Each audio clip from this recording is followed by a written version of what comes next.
Welcome to High Stakes. I'm your host, Tracey Devlyn. On this show, I chat with authors about the moments in their stories that change everything, what's at stake, what it costs, and why we can't look away. From thrillers to romance to sci-fi and beyond. Let's get to it.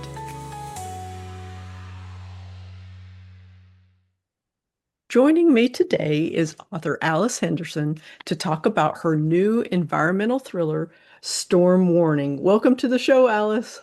Thank you so much, Tracy. I'm delighted to be here. Oh, so happy to have you.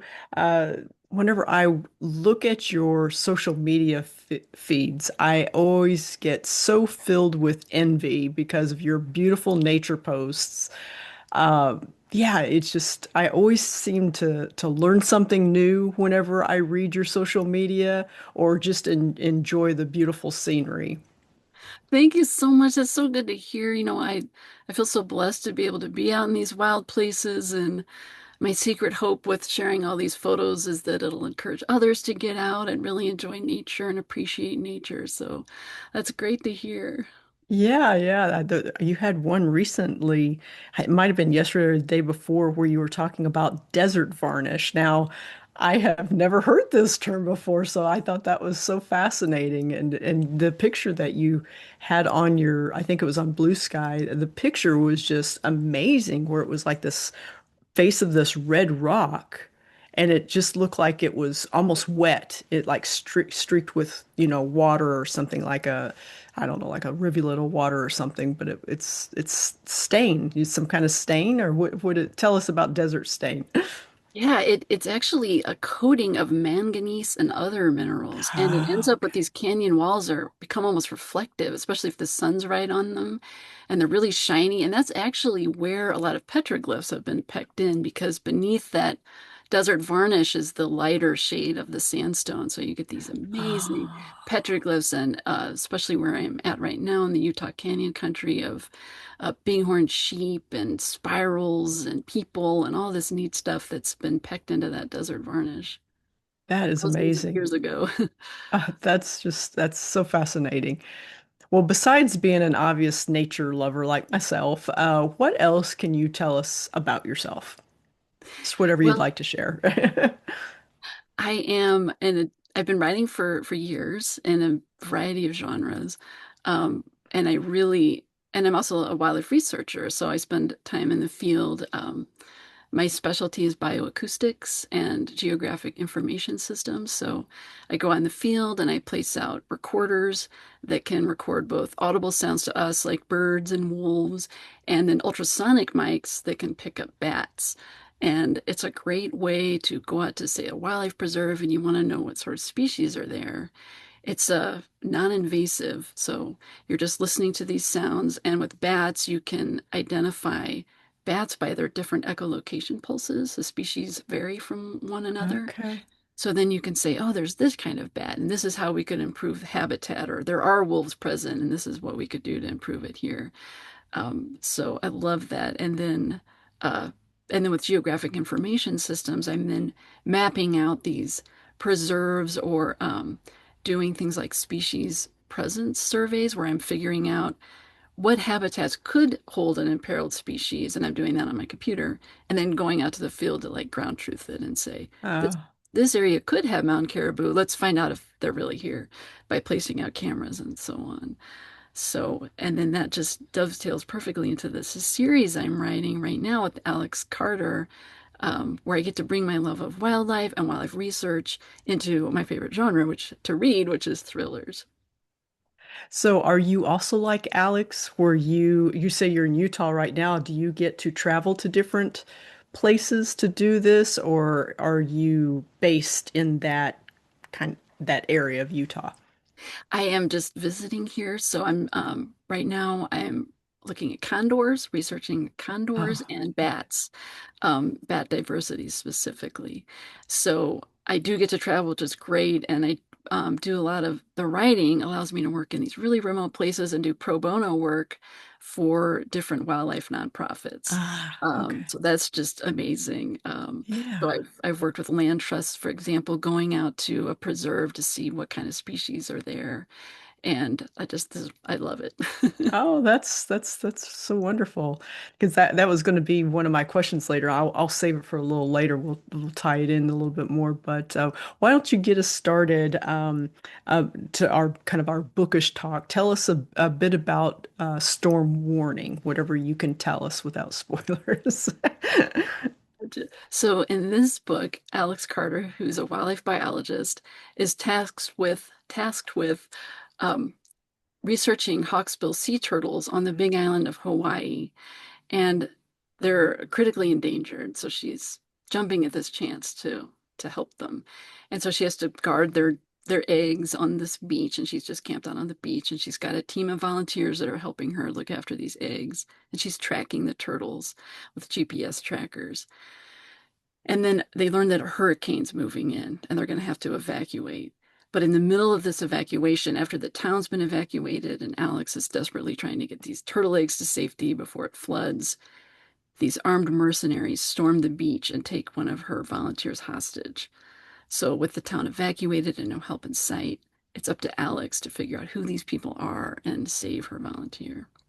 Yeah, and just like with, I think, pretty much all of your books, you have a weather element that complicates Alex's life. Can you talk about that a little bit or no?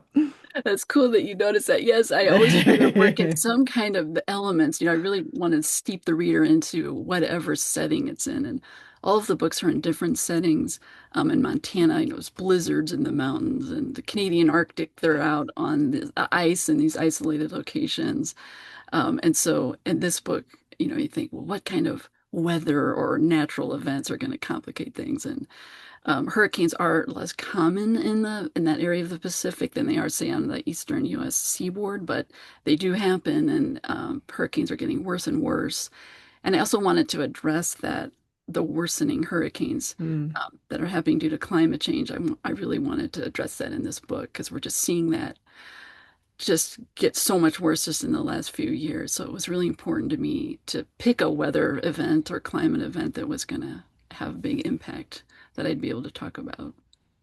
Yeah, I live in Western North Carolina, so Oh, I was where I live did not get impacted as much as I'm in the foothills, and so the mountains they were impacted by Hurricane Helene much more than we were. We just had a lot of downed trees.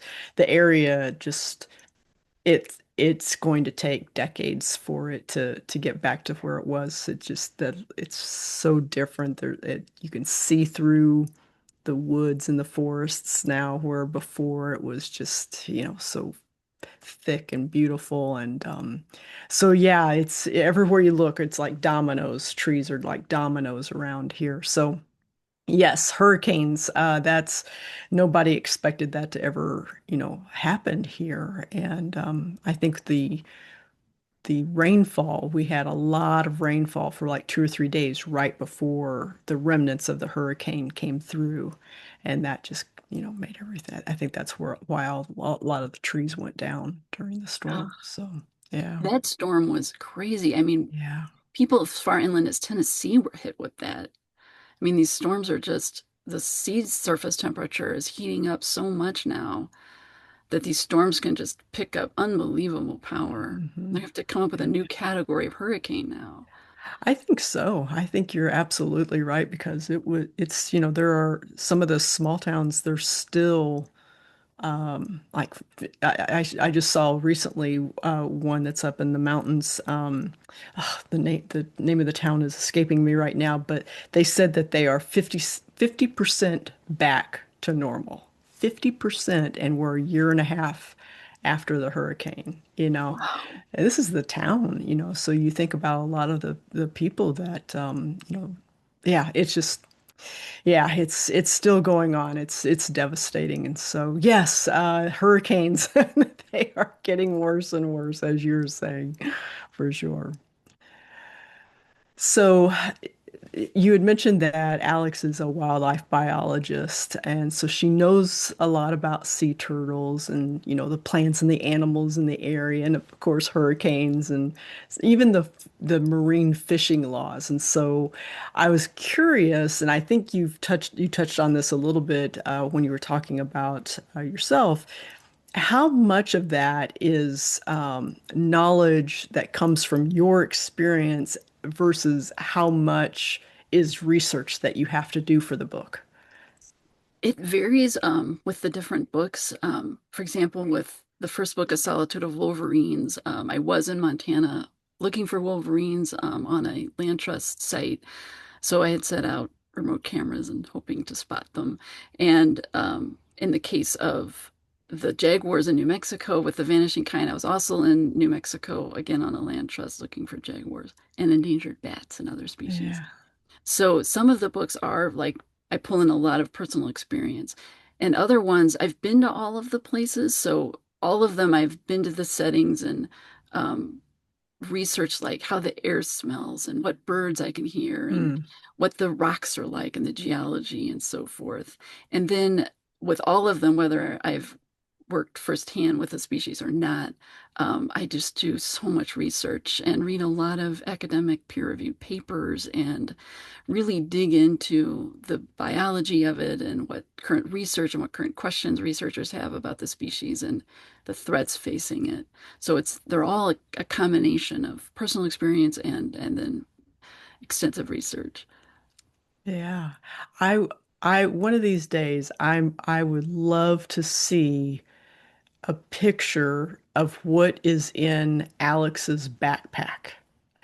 Because I always pick up something new from your books as far as a piece of equipment. Like this one, I don't know if I'm going to say it right, but it's like the Blue Oh, the Eddy. Blue Eddy, yeah. Yeah. And I'm like, oh, I gotta get one of those.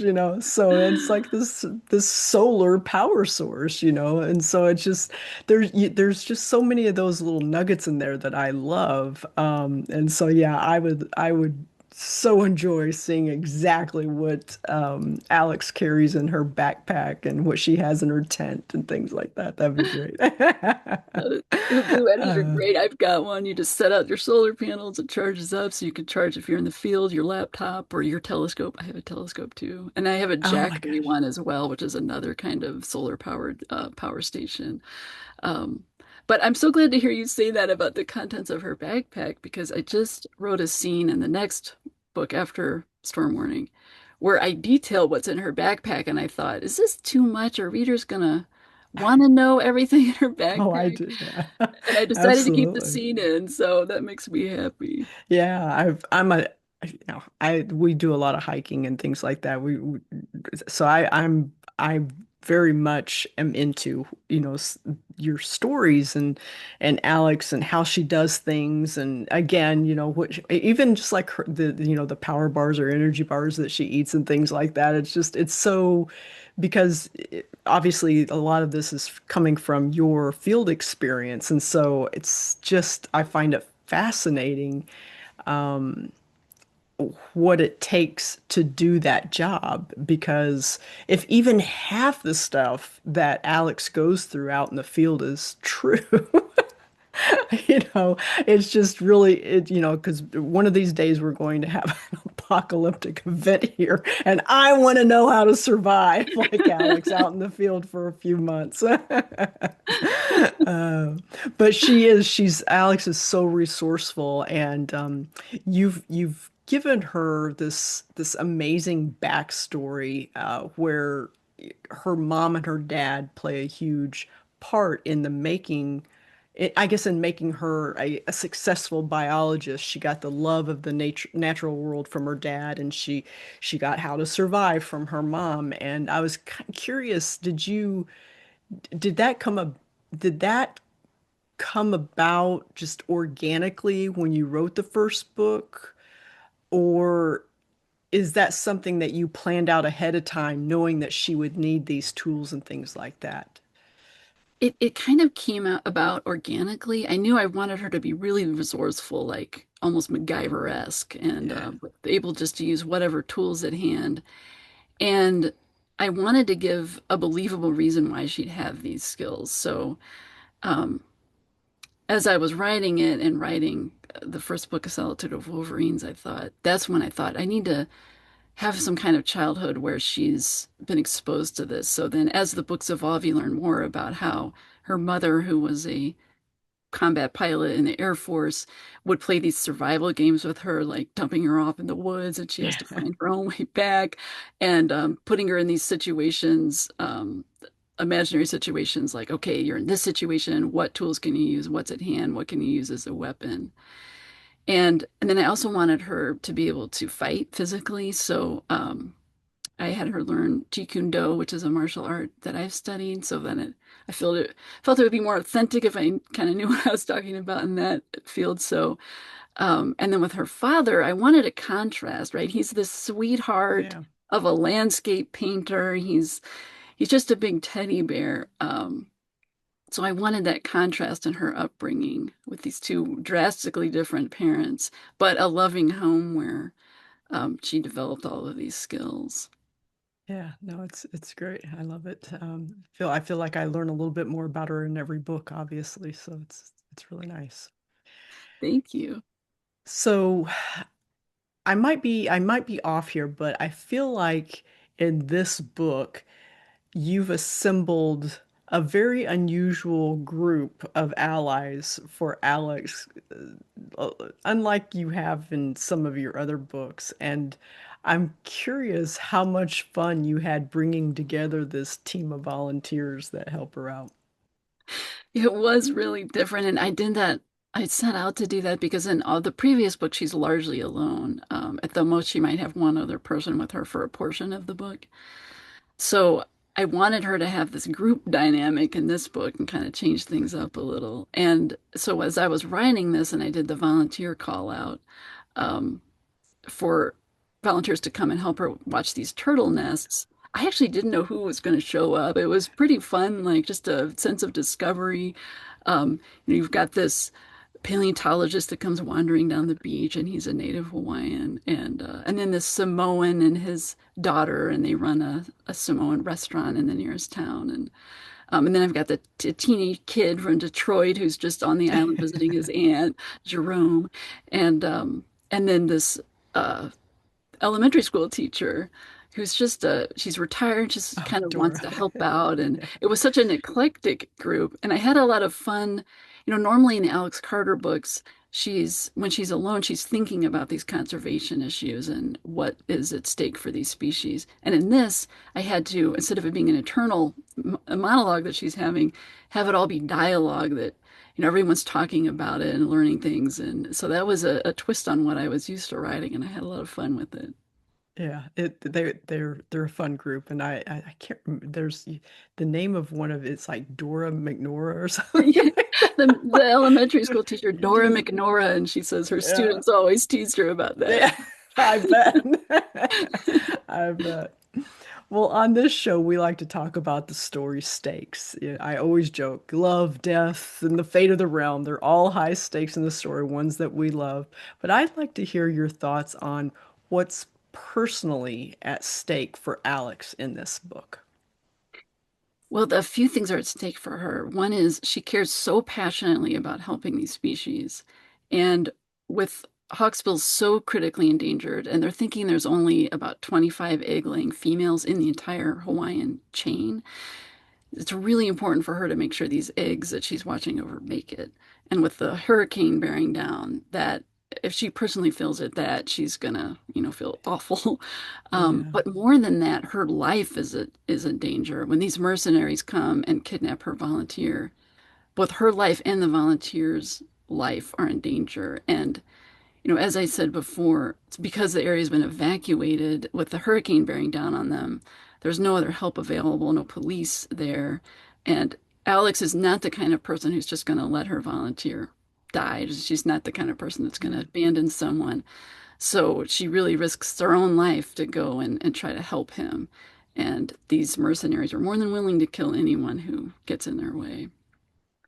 Yeah, yeah, the it's towards the beginning of the it's when we first meet the Samoans and so that was a fun scene. Not so fun for Alex in the beginning of the scene, but it was a fun scene, a fun way to meet that character, that the Samoan character. So that was cool.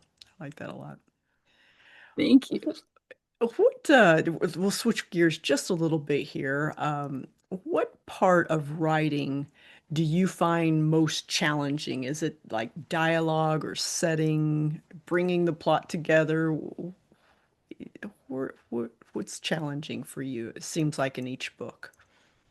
For me, the biggest challenge is translating all of the facts and the science into something digestible and conversational. I do a lot of work. Action is my favorite thing to write and Okay. suspense. So, but I don't want people to cruise through the action scene and then get bogged down by all of these science facts and, oh, why the species is in peril. So I have to rewrite all of that stuff to hopefully be really engaging so that it doesn't slow the narrative down and people can cruise through that and hopefully learn something. And my hope is maybe be inspired to act. Um, Yeah. so that's the biggest challenge. That is hard. And another thing that's hard is hope, the message of hope.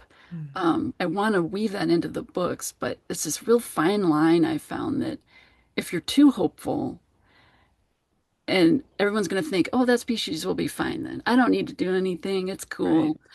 But if you're too depressing about it and too dire, they'll think, oh, well, this is a lost cause. I'm not going to bother to do anything. It's hopeless. I give up. So I have to Yeah. walk this fine line of inspiring hope, showing a light that these are the things we can do to help the species, um, while at the same time not being too uh, defeatist or too everything's going to be fine. So Hmm.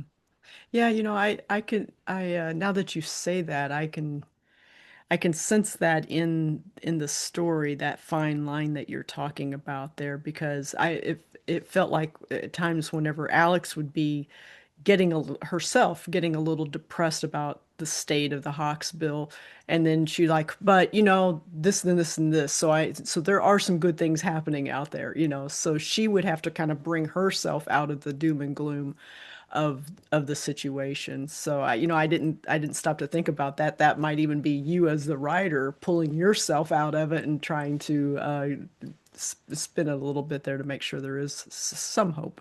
Um, absolutely. some hope for it, yeah. Have you ever this, and feel free if this is getting too personal with your relationship, feel free to say I'm not going to answer that. But I'm very curious. You're talking about the amount of science that you put in there and that you're trying to make it digestible and accessible and not get bogged down in it and everything. Have you ever had where you've handed in the manuscript and your editor had to kind of pull you back and say, "Oh, I think maybe this is getting a little too dense," or anything like that? Or have you been able to self-edit that for the most part? I'm happy to say that I think I've been able to self-edit it. Sometimes my editor will say, um, wants me to maybe break stuff up or move stuff around.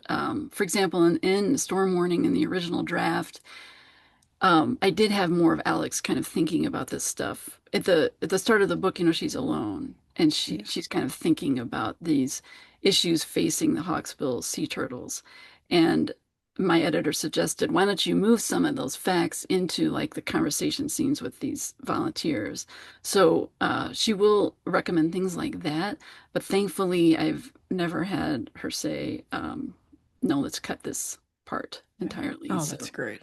yeah. Yeah. That's great because for me, I part of learning about the Hawks bill and just how they've been around. Obviously, correct me. I don't know I'm not going to get these numbers correctly, but I think you said like 100 million years or something. They've been along a really long time, but just in the last couple 200 years or so, their numbers have just what was it, like 80% or 90% of them are gone. 90%. Yeah. Yeah, and a lot of that is due to the beauty of their shell, right? I don't know if you want to talk Yes. about that a bit. Yes. So when you think of, tortoise shell, That is from specifically the hawksbill sea turtle. That's the species tortoiseshell comes from. And there was a trade called the Becco trade that just decimated their population. You think about tortoiseshell glasses and combs and plates and trinkets, and all of that was harvested from these turtles. And so that um, was just so disastrous for them. And it has been outlawed, um, but there are still places that harvest hawksbills for that. Um, so Yeah. it's a shame. It's not as it has been cut down, thankfully, but there's so many other threats that face Mm. them that it's just sort of like getting caught in fishing gear and climate change, of course, is washing away these nesting beaches. And one really interesting thing about hawksbills is their gender is determined by temperature. So the hotter the sand is that the eggs are laid in, the more likely that brood is going to skew female. And because of global warming, more and more baby turtles are coming out female. So reproduction is down because of that, because there just aren't as many males. Mm. Um, and so with the Becco trade on top of all of these other issues, it's just really harmed their population. And I never stopped to think about it, but one of the things that, one of the threats in the book is that, this hurricane is coming towards this beach where the hawksbill turtles are nesting, and Alex is concerned about if it hits that beach that the storm surge is going to drown the eggs.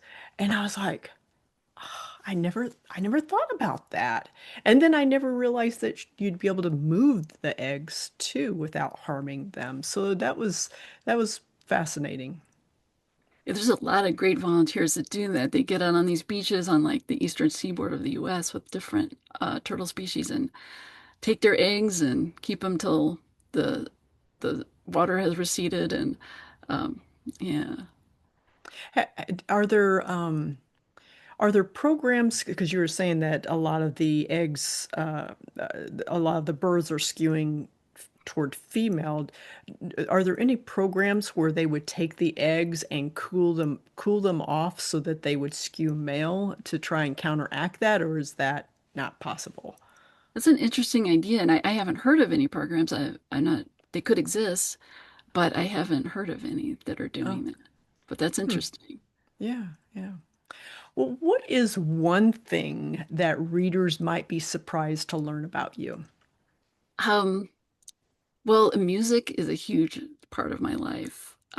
When I was a kid, my family had a band, and we played at different Nice. community events. My dad made all of our instruments, so my mom's banjo and his own fiddle and guitar, my mountain dulcimer. And I also learned classical piano as a kid. And my dad loved to make medieval and Baroque instruments too. So we would play duets with me on the piano and him on the Baroque flute. That's Um, amazing. and I played French horn all through from grade school through grad school. And I was also played keyboards in a new wave band in high school and a bass in a speed metal band and after college. And these days I mainly just compose electronica and I also play Irish jigs and reels on my concertina. Oh my gosh. Wow, that is amazing. Is there a term for musicians who can play a number of different instruments? Kind of like there's a term for people who can speak a lot of languages. Is there a term for that or no?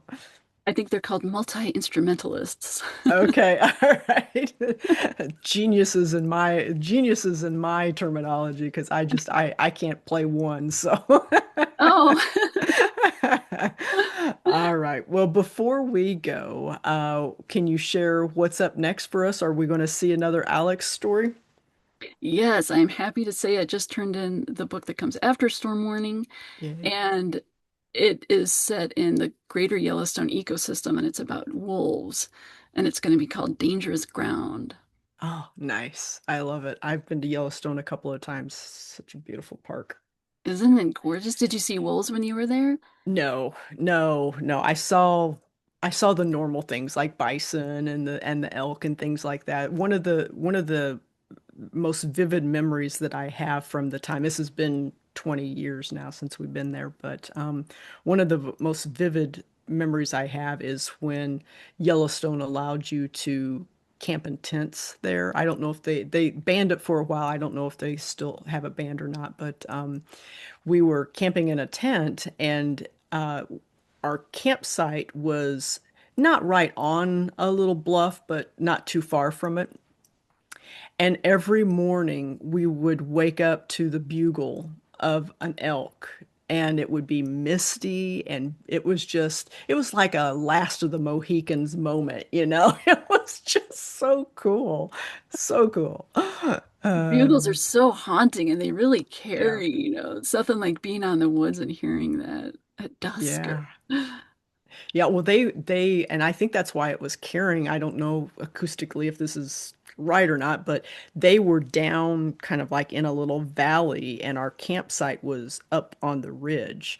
oh And so nice. somehow it was traveling up, and it felt like they were right behind us, you know. It was just amazing. It was very, very neat. Wow.